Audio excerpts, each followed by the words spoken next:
저와 여러분의 신앙이 온전히 주님을 따르는, 주님의 음성을 분명히 듣고 순종하는 거룩한 신앙이 될 수 있기를 축원합니다. 지난주 부흥의 기간 동안에 지방 목사님들과 사모님들 식사 접대가 있었습니다. 각 교회별로 식사 접대를 하는데 둘째 날 저녁 식사 접대가 은혜교회의 차례여서 은혜교회 김창규 장로님 운영하시는 식당에서 목사님들, 사모님들 식사 접대를 하식으로 되어 있었습니다. 식당의 위치가 만달류용이에요. 저희가 살고 있는 집과 아주 가깝습니다. 걸어서 갈 수 있는 곳이고요. 저도 가끔 아내와 국밥 먹으러 가기도 했고 또 주문해서 배달로 이렇게 시켜서 먹는, 저희와는 아주 친근한 그러한 식당입니다.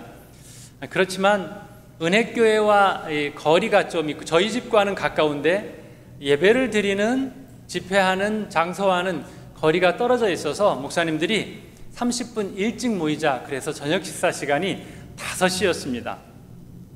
5대의 차량에 나누어서 식당으로 이동하는데 4대의 차량은 다른 목사님들께서 운전하셨고 우리 교회 차량은 드라이버가 운전을 해서 다른 목적지에 다녀오도록 그렇게 되어 있었습니다.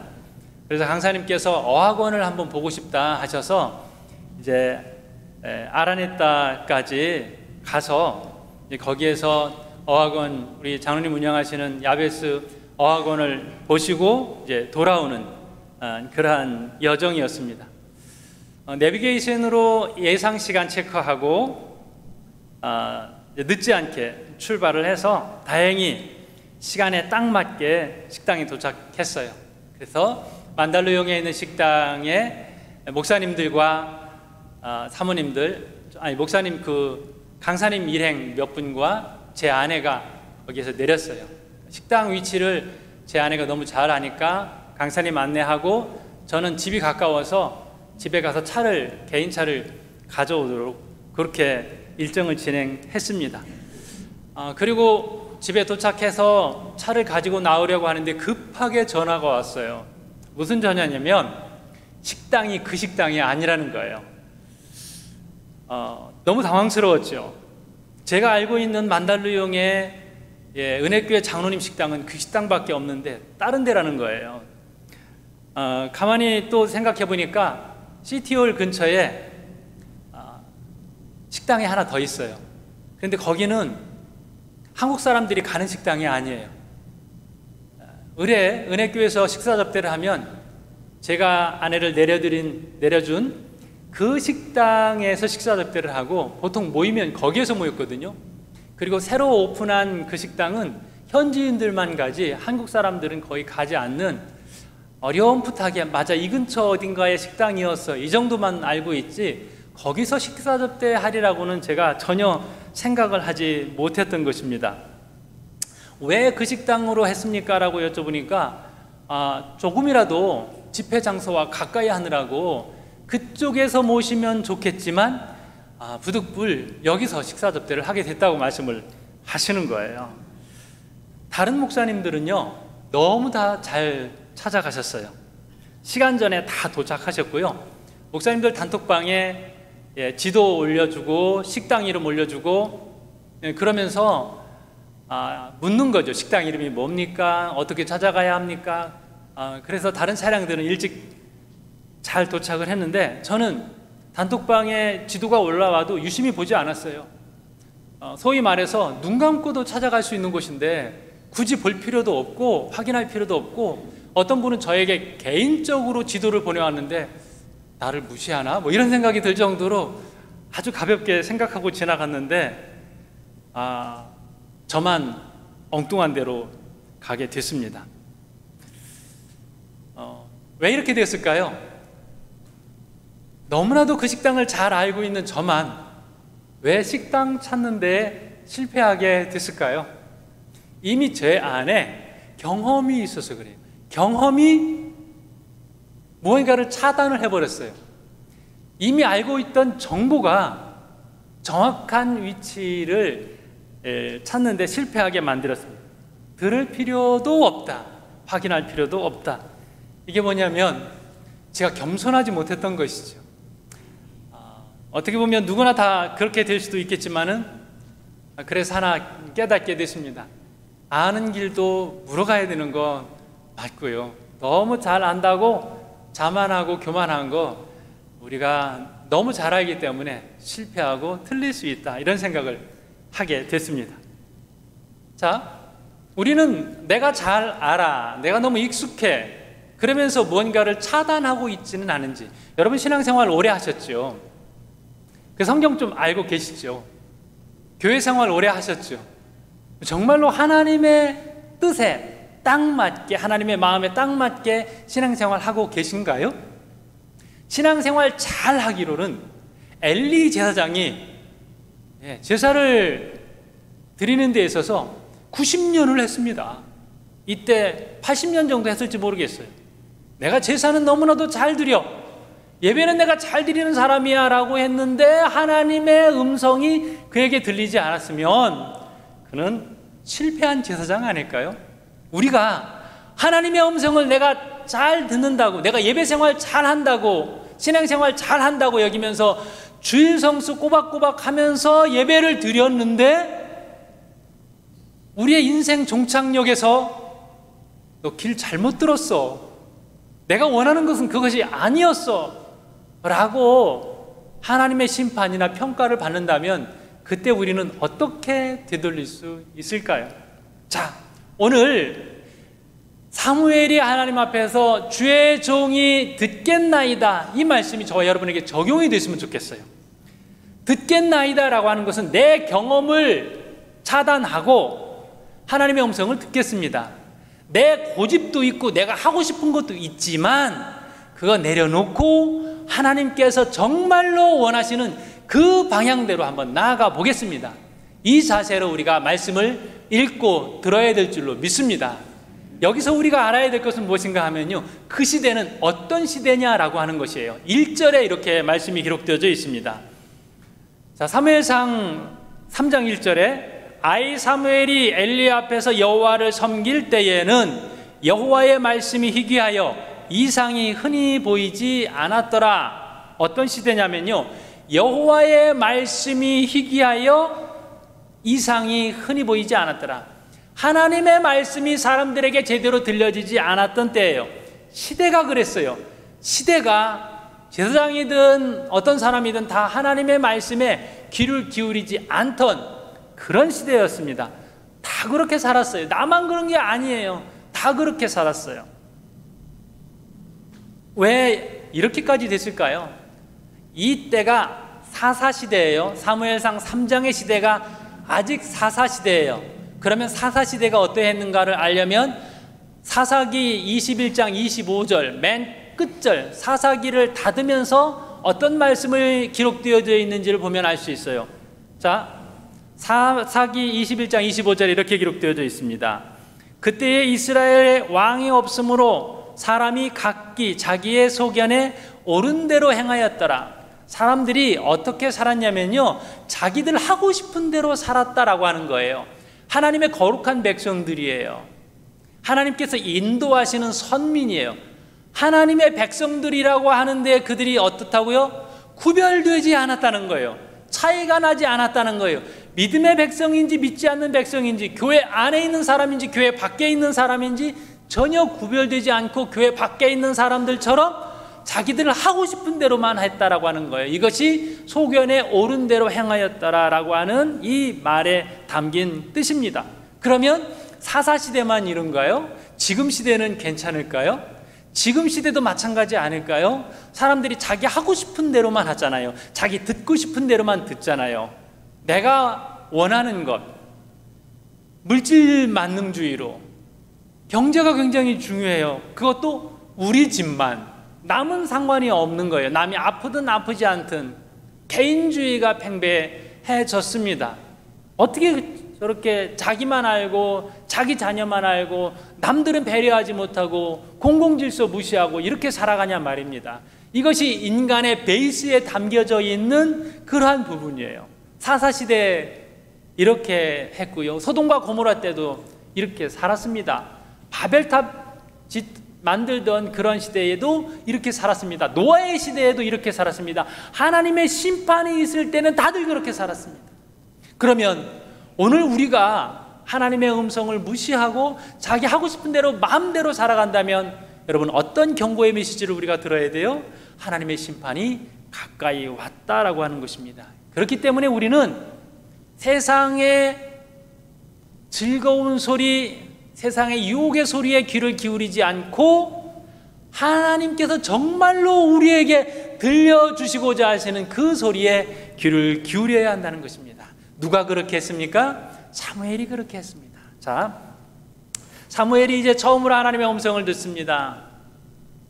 성전 가까이에서 봉사하면서 살았던 사무엘에게 하나님의 음성이 들렸어요. 부르는 거예요. 사무엘아. 또렷하게 들렸어요. 정말로 사람의 목소리처럼 또렷하게 사무엘아 부르는 거예요. 당연히 사람이 부르는 줄 알고 엘리 제사장에게 달려갔습니다. 부르셨습니까? 물었더니 부르지 않았다는 거예요. 다시 가서 자라. 두 번째 또 사무엘아 부르는 거예요. 나 너 부르지 않았다. 세 번째 또 사무엘아 부르는 거예요. 하나님의 음성인지 몰랐어요. 가르쳐 줄 수도 없었어요. 세 번 이렇게 사무엘아 부를 때에 엘리 제사장이 그제서야 알게 된 거예요. 하나님이 너 부르시나 보다. 그때에는 이렇게 말씀드리거라. 주의 종이 듣겠나이다. 말씀하시옵소서. 주의 종이 듣겠나이다. 세 번째, 그렇게 하나님 앞에 무릎 꿇고 하나님의 음성을 들을 때에 하나님께서 메시지를 주셨습니다. 여러분, 하나님께서 사무엘에게만 말씀을 들려주시는 것이 아니에요. 계속해서 하나님의 말씀을 들려주세요. 지금까지, 지금도 저와 여러분에게 하나님께서 말씀을 들려주세요. 그런데 왜 사무엘은 그 음성을 듣고 엘리 제사장에게는 그 음성이 들려지지 않았을까요?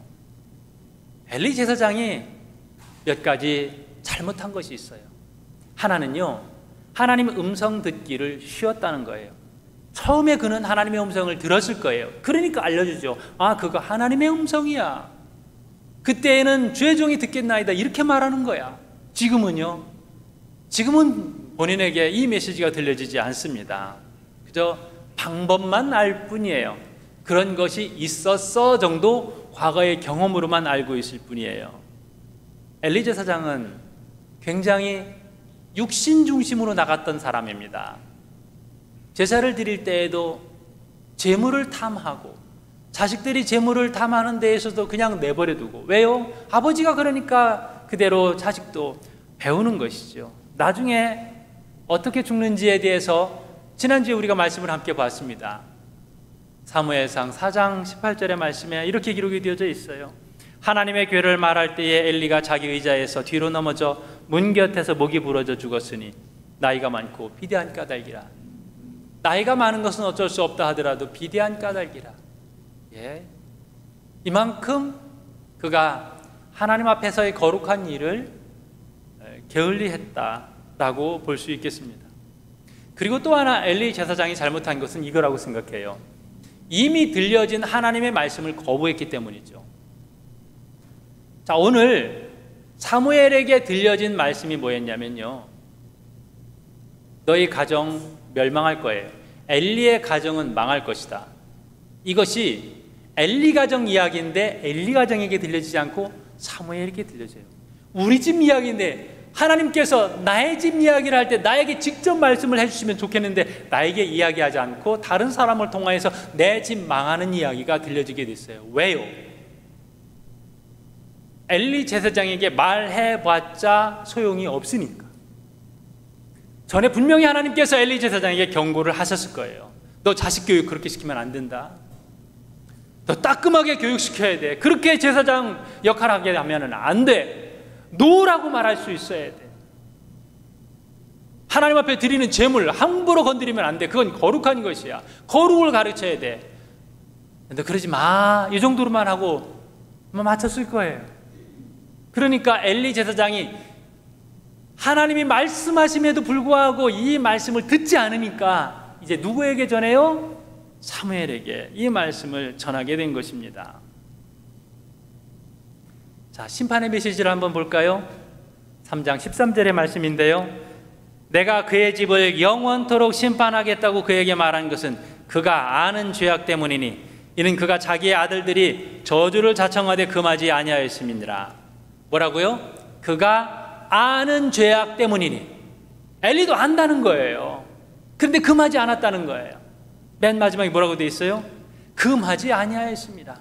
알면서도 금하지 않았다는 거예요. 자녀 교육을 이렇게 시켰어요. 그러니까 하나님께서 엘리 제사장을 버리신 거예요. 안 들으니까. 듣는다는 거는요, 내가 들었습니다가 끝이 아니라 내가 들었기 때문에 이제 순종하겠습니다, 이게 듣는 거예요. 순종을 각오하고 듣지 않으면 듣는 게 아니에요. 자, 여러분, 이제 제가 여러분에게 광고를 할 거예요. 10월 특별 새벽기도회가 10월 7일에 있습니다. 여러분 듣죠? 듣는데 제대로 듣는 분은 그 자리에 나오시는 분이에요. 자, 이번 주 토요 찬양 예배가 있습니다. 청소년부, 청년부에서 토요 찬양 예배를 준비합니다. 여러분 함께 예배 드립시다. 그럼 다 들으시죠? 누가 듣는 분이에요? 그런 거 있다고 해. 들으신 게 아니죠. 그 자리에 함께 하는 것이, 실천으로 나아가는 것이 듣는 것이죠. 이런 것뿐만이 아니죠. 성경 안에 있어요. 성경에 수없는 말씀들이 있어요. 여러분 성경 읽으시죠? 그 읽으면서 어떤 부분에 있어서 내게 콕 말씀이 내 심장을 찌르는 것 같아서 그거를 실천하게 됩니다. 이것이 들음이에요. 주의 종이 듣겠나이다, 이렇게 듣는 것이죠. 자, 듣지 않을 때에는 제가 서두에 말씀드렸던 것처럼 이미 우리는 경험이 많아요. 그 경험의 기준에서, 내가 알고 있는 정보의 기준에서, 내가 알고 있는 지식의 기준에서, 내가 하고 싶은 욕심의 기준에서 그거를 들을 때에는 전혀 들리지 않아요. 그렇게 들리더라도 하고 싶지 않은 것이죠. 그렇기 때문에 우리는 이것이 훈련되어야 합니다. 사무엘처럼. 자, 이제 첫 번째 훈련이 되는 거예요. 주의 종이 듣겠나이다. 듣는다는 것은 기도하는 것입니다. 여기서 듣다라는 말은 음향, 듣기, 청음, 어떤 지각, 이런 것을 통틀어서 쓰는 그리스어로 아코스틱이라고 하는데요. 이런 어원을 가지고 있어요. 그리고 또 다른 그리스어에서의 듣다는 기다리는 사람에게 문을 열어준다는 거예요. 자, 이 정도의 반응을, 누가 문 밖에 있어요. 노크예요. 기다리고 있습니다. 문을 열어주는 행위가 그 사람으로 하여금 안으로 들어오게 만들죠. 이게 듣는 거예요. 그렇기 때문에 우리는 주의 종이 듣겠나이다 라고 사무엘이 고백한 이 고백이 가벼운 고백이 아니라는 거예요. 어떤 말씀을 하시든지, 내가 어떤 피해가 있든지, 내가 어떤 희생을 치르든지 그 말씀을 듣고 나는 실천하겠습니다 라고 하는 실천적 각오가 여기에 포함되어 있는 것입니다. 그리고요, 우리가 나도 주님의 음성을 듣겠습니다 라고 할 때는요, 훈련이 동반되어야 돼요. 끊임없이 내가 어떻게 주님의 음성을 듣는지, 주님께서 말씀하신다면 나에게 어떻게 말씀하실까, 늘 주님을 생각하고 이 상황에 주님 제가 어떻게 해야 됩니까? 그때 성경 말씀이 생각날 수도 있어요. 하나님의 음성이에요. 내 양심을 찌르는 어떤 불편함이 있을 수 있어요. 하나님의 음성이에요. 내 마음이 뜨거워짐과 누구를 향한 사랑의 마음이 끓어오를 수 있어요. 주님의 음성이에요. 이렇게 설교를 들으면서 무언가 여러분 생각나는 것이 있을 거예요. 주님을 생각하면서. 그것이 주님의 음성이에요. 성경을 읽으면서 어떤 성경 구절에 계속 눈이 가요. 이 말씀이 계속 되새겨지는 거예요. 그러면서 나의 상황과 연결이 됩니다. 이 레마의 말씀이 되어 실천적 말씀이 되는 겁니다. 이것이 하나님의 음성이에요. 환경을 통해서 들려질 수도 있고, 나와 가장 가까운 이가 나에게 어떠한 권고를 할 수도 있어요. 이것만 안 하면 정말 좋겠어. 근데 그게 왜 안 들려요? 내가 하고 싶은 것과 다르기 때문에. 사람들의 소리도 귀 기울여서 듣고 하나님의 음성도 귀 기울여 듣는 거예요. 우리가 들으려고 할 때 들을 수 있어요. 자, 한번 여러분 테스트를 해보겠습니다. 이 시간 에어컨 바람 소리를 한번 들어보십시오. 설교를 들을 때는 말씀에 집중해 듣는데 제가 에어컨 바람 소리를 한번 들어보십시오 하면 그때 들리지 않았는데 이제 들리기 시작해요. 그럼 밖에 나갔을 때 새소리 좀 한번 들어봐. 어떤 사람은 그렇게 말합니다. 그런데 그때까지 잘 들리지 않던 새소리가 듣고 나니까, 들으려고 하니까 너무 잘 들리는 거예요. 자, 이런 방향성 굉장히 중요하거든요.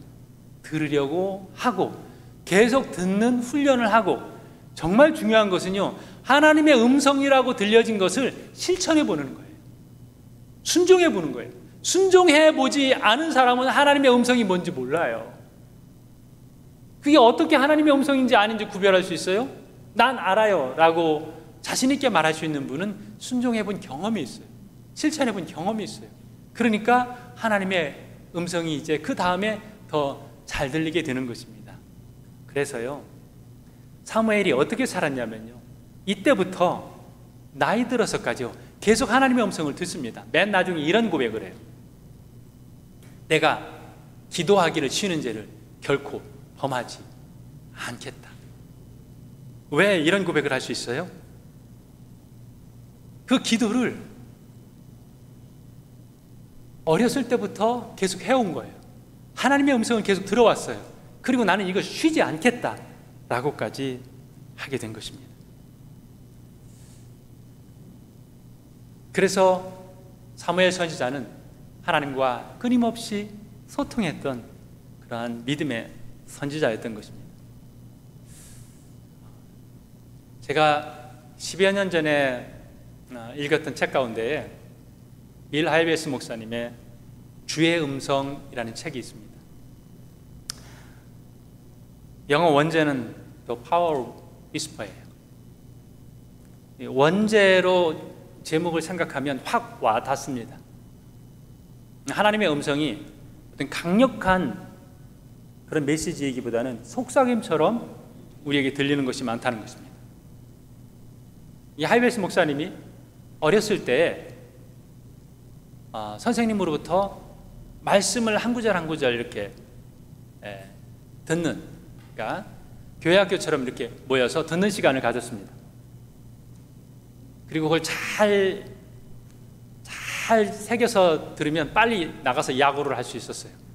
그래서 제일 잘 듣는 척 이렇게 하는데 어느 날 사무엘상 3장 말씀이 들려지게 된 거예요. 근데 그날은 이 말씀이 어린 목사님에게 이 말씀이 너무 콕 박혀서 그 자리를 떠나지 않은. 그리고 더 설명해 주세요. 선생님에게 다가가서 묻습니다. 그때 선생님이 주의 종이 듣겠나이다. 주의 종이 듣겠나이다. 이것과 연결된 시 한 편을 적어서 목사님에게 줬어요. 어린 목사님에게. 그리고 그 말씀을 새겨서 계속 반복해서 읽다 보니까 외워진 거예요. 그 다음번에 선생님 만났을 때 너 그거 읽어봤어? 네 선생님. 정말이야? 네 선생님. 다 외워요. 제가 그 시를 외워요. 깜짝 놀라서 감동을 한 거죠. 그리고 목회를 하시면서도 내내 이 사무엘상 3장 하나님의 음성 듣기를 이분이 실천을 하셔서 이것을 책으로 내놨습니다. 주의 음성. 이 책에 보면은요, 목사님께서 미국에 가장 영향력 있는 탑3 교회 중에 하나니까요, 교인들에게 광고를 했습니다. 여러분이 하나님의 속삭임, 하나님의 음성을 들은 것이 있으면 저에게 메일을 보내주십시오. 그랬더니 500여 통 이상의 메일이 이 목사님에게 전해졌습니다. 그 중에 몇 가지만 제가 소개를 하면요, 제인이라고 하는 여인이 있습니다.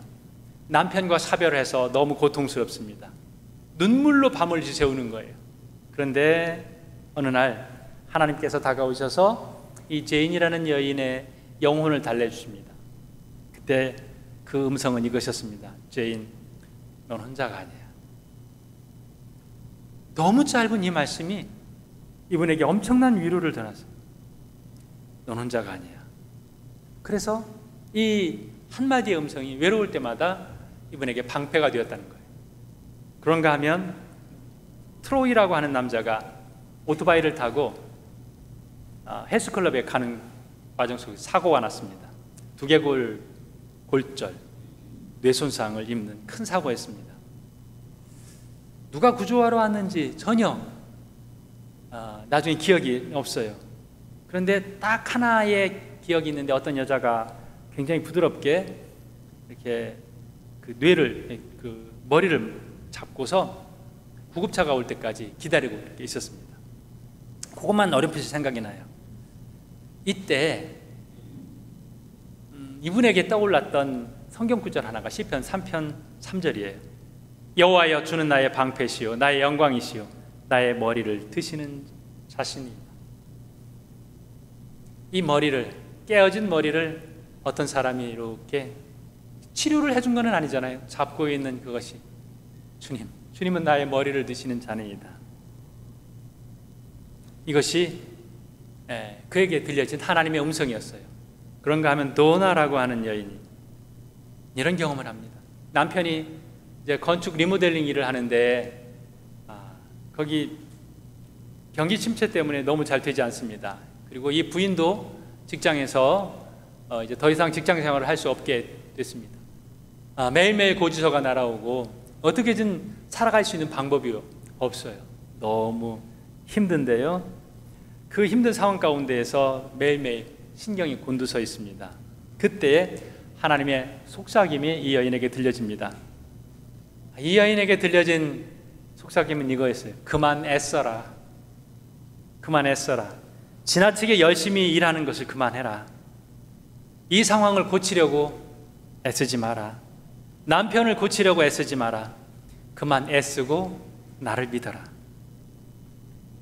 도나라는 여인이 그대로 순종을 했습니다. 그리고 나서 마음이 너무 평안했어요. 상황은 변하지 않았는데 마음이 평안했습니다. 이것이 하나님의 속삭임이라고, 하나님의 음성이라고 확신하는 것이죠. 어떤 음성이, 내가 기도하는 가운데, 말씀 읽는 가운데 어떤 음성이 생각이 났어요? 들려졌어요. 그리고 그 음성 때문에 나의 삶이 변화된 거예요.